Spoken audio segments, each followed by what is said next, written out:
Hi everyone, and welcome to Independent Art Storytime. So, we're just about to hit the long bank holiday weekend. How many of you do you think were going to be off on holiday this weekend? I certainly thought I would be. So trying to find a story today which is about a holiday.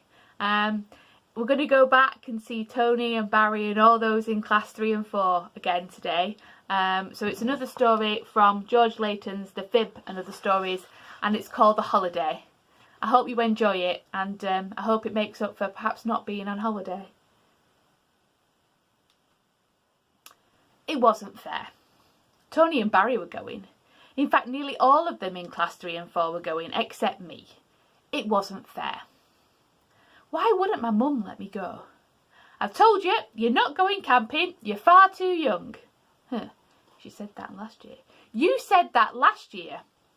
You can go next year when you're a bit older. She said that last year too. You said that last year and all. Do you want a clout? Go and wash your hands for tea. Oh, Mum, everybody else is going to school camp. Why can't I?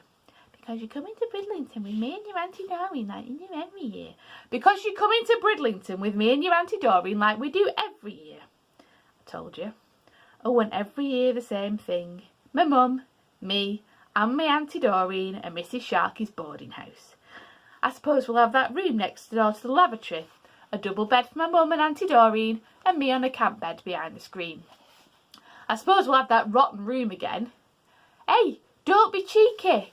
Mrs. Sharkey saves that room for me every year. Last week in July, first week in August. It's the best room in the house. Facing the sea like that and nice and handy for the toilets. And you know how important that is for your Auntie Doreen. Oh, Mum, I never get any sleep. The sea splashing on one side and Auntie Doreen on the... Ow! My mum gave me a great clout right across my head. She caught me ear and all.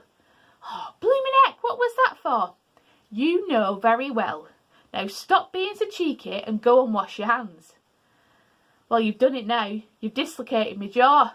That's it now. I'll report you to the RSPCC thing and they'll sue you. You've really had it now. Ow!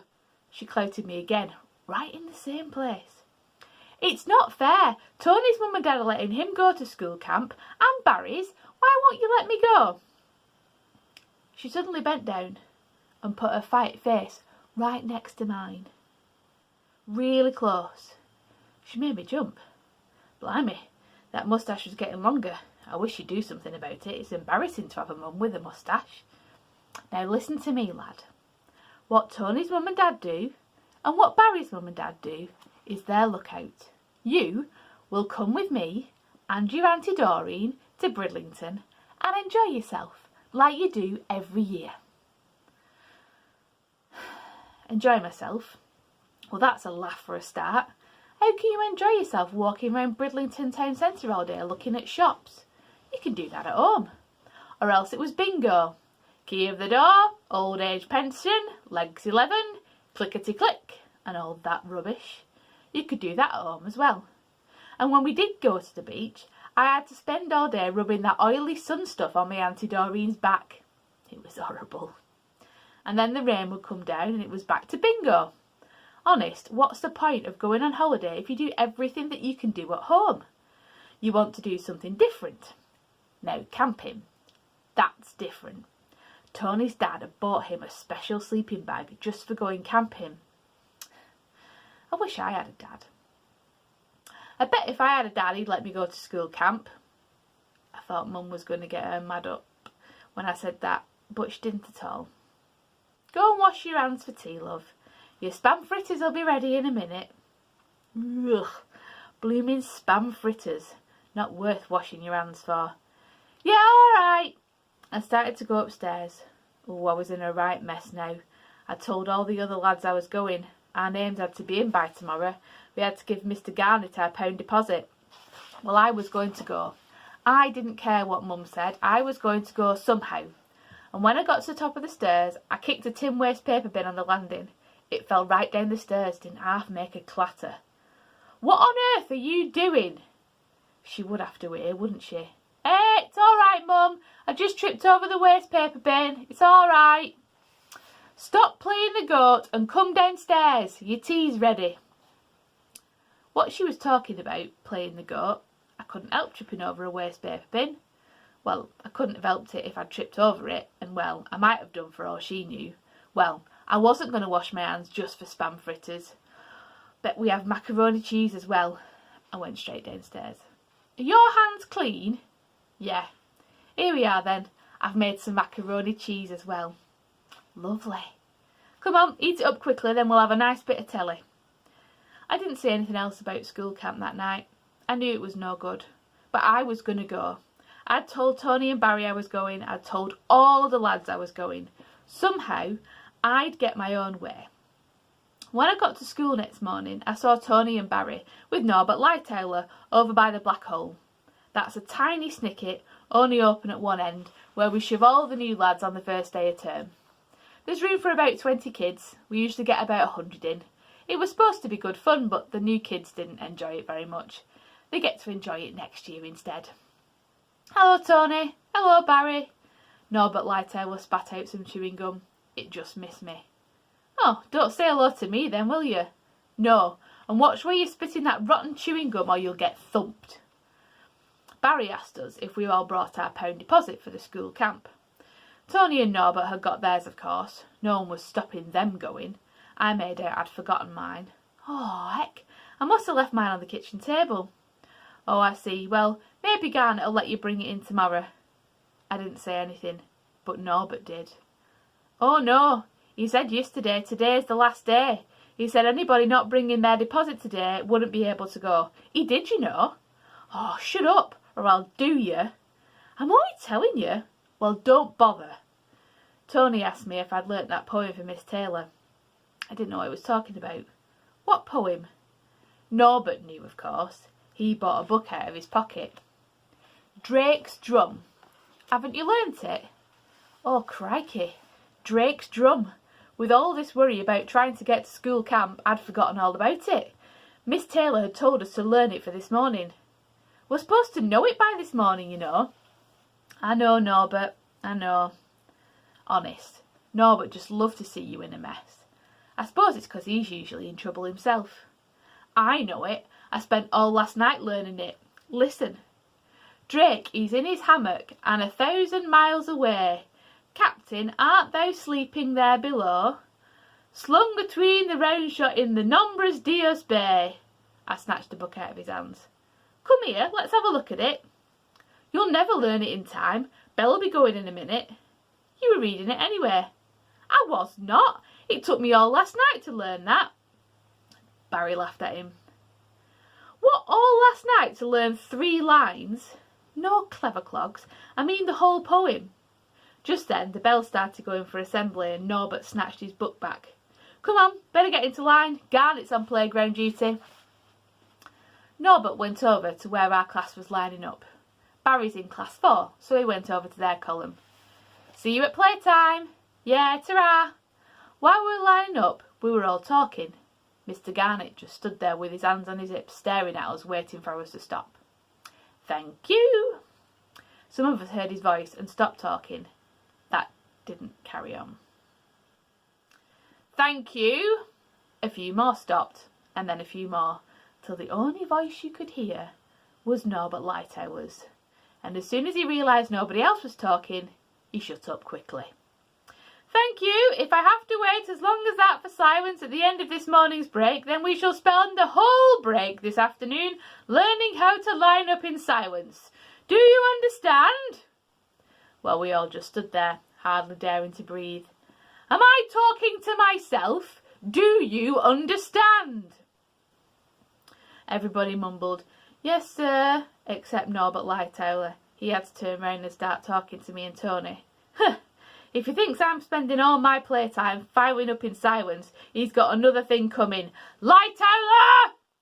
Norbert nearly jumped out of his skin. Are you talking to those boys behind you? No, sir, I was just telling them something. Really? Yes, sir, I was just telling them that we have to give our pound in today, sir, for the school camp, sir.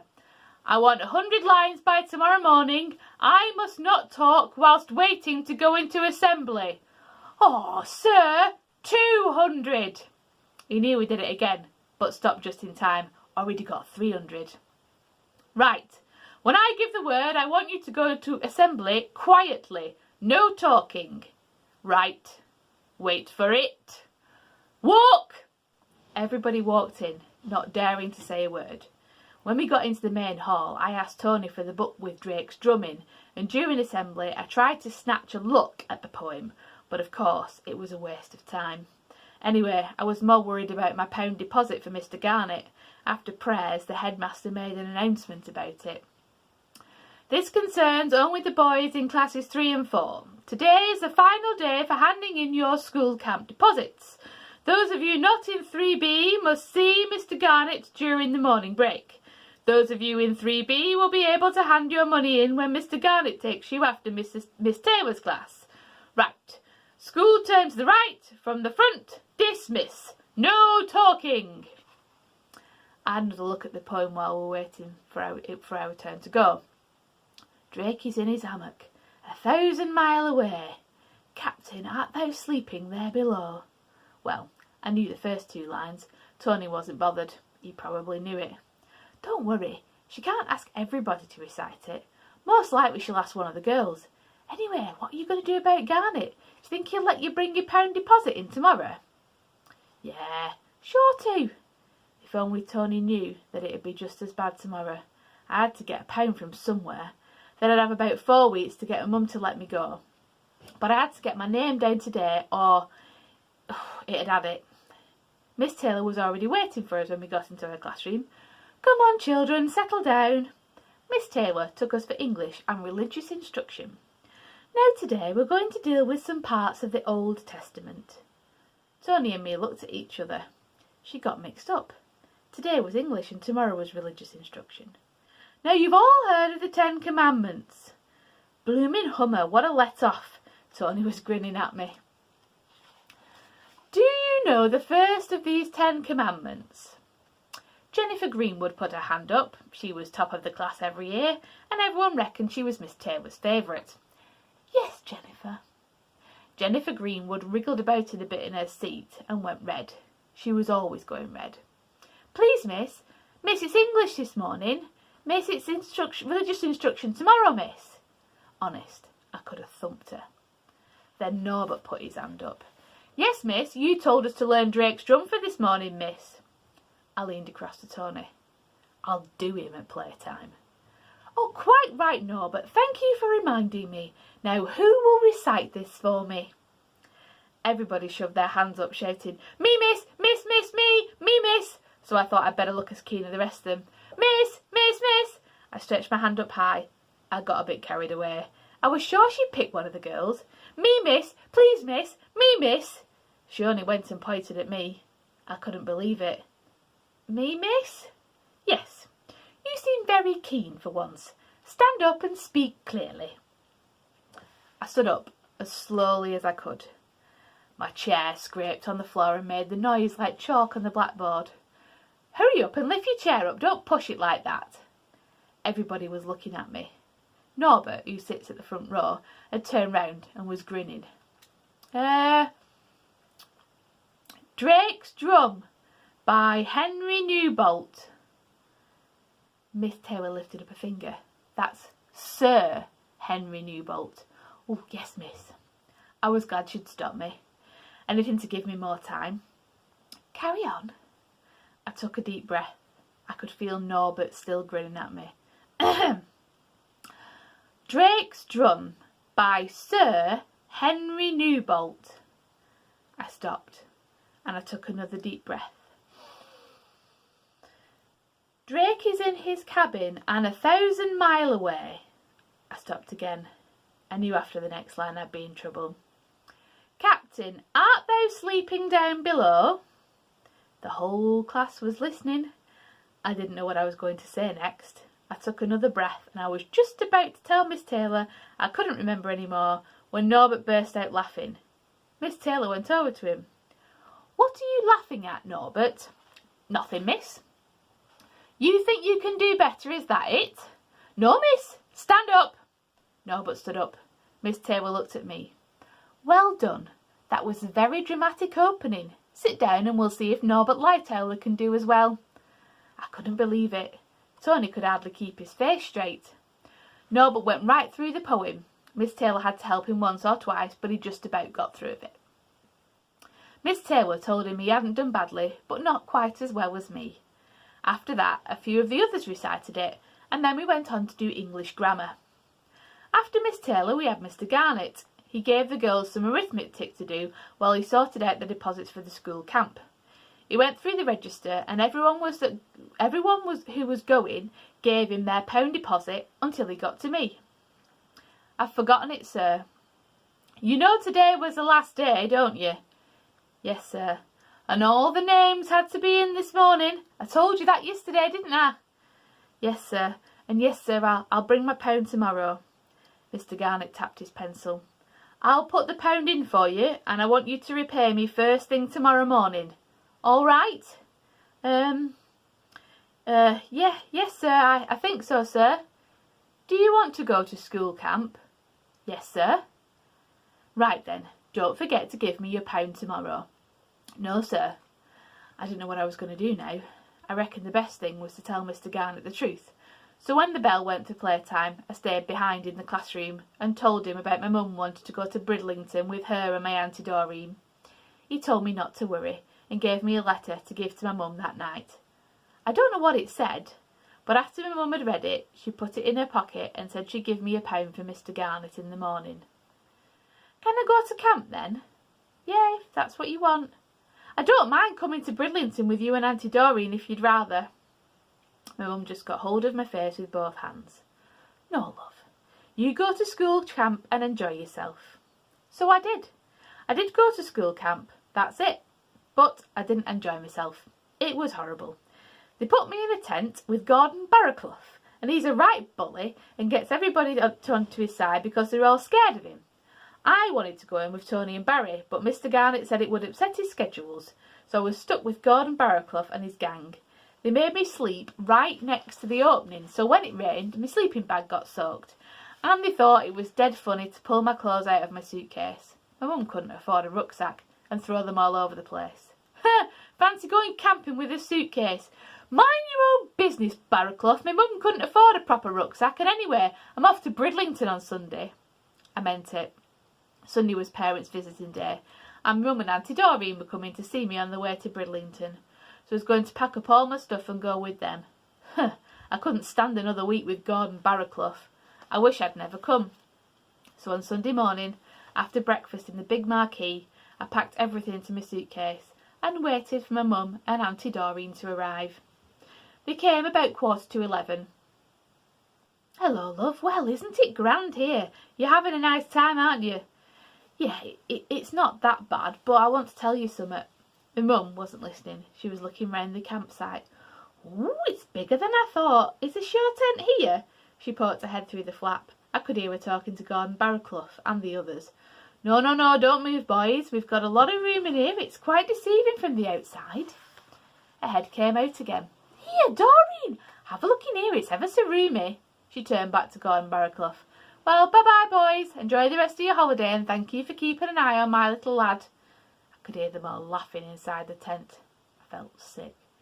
"Mum, I want to ask you something." "In a minute, love, in a minute. Let's just see round the camp, and then we'll have a little natter before your Auntie Doreen and I go. Oh, and I want to say hello to Mr. Garnett while I'm here. On the way here today, I kept saying, wouldn't it be lovely if I could take you on to Bridlington with us? Wasn't I, Doreen? But now I'm here, I can see you're all having a real good time together. You were right, love. It's much better to be with your friends than with two old fuddy-duddies like us, eh, Doreen? Well, come on, love. Aren't you going to show us round? We've got to get our bus to Bridlington soon." I showed them both round the campsite, and they went off just before dinner. I didn't feel like eating anything myself. I just went to the tent and unpacked my suitcase.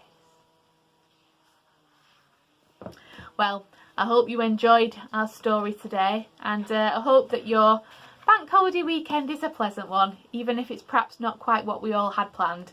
We'll see you for another story soon.